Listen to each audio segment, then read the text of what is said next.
Servius, standing at the forefront, watched as the light reflected off the shields, converging on the wooden hulls of the Persian ships. At first, the heat was barely noticeable, but as the villagers held their positions, the temperature began to rise. The focused beams of sunlight intensified, turning the calm water surface into a blinding, shimmering expanse. The villagers, despite their fear, held steady, their determination fueled by the threat of destruction. On the ships, the Persians were initially confused. They squinted against the sudden glare, raising their hands to shield their eyes. The heat began to build, slowly at first, then more rapidly. The wooden planks of the ships, dry from the long journey, started to smolder. Thin tendrils of smoke curled upwards, barely visible against the bright sky. As the heat continued to intensify, the smoldering turned into small flames. Panic began to spread among the Persian soldiers.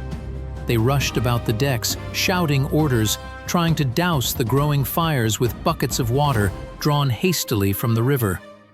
But the water seemed to evaporate almost instantly against the intense heat. Confusion reigned. The Persians, unprepared for such an attack, struggled to maintain order. The heat grew unbearable, the air shimmering with the intensity of the focused sunlight.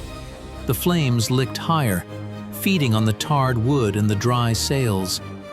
The once disciplined soldiers now stumbled about, their faces contorted with fear and frustration.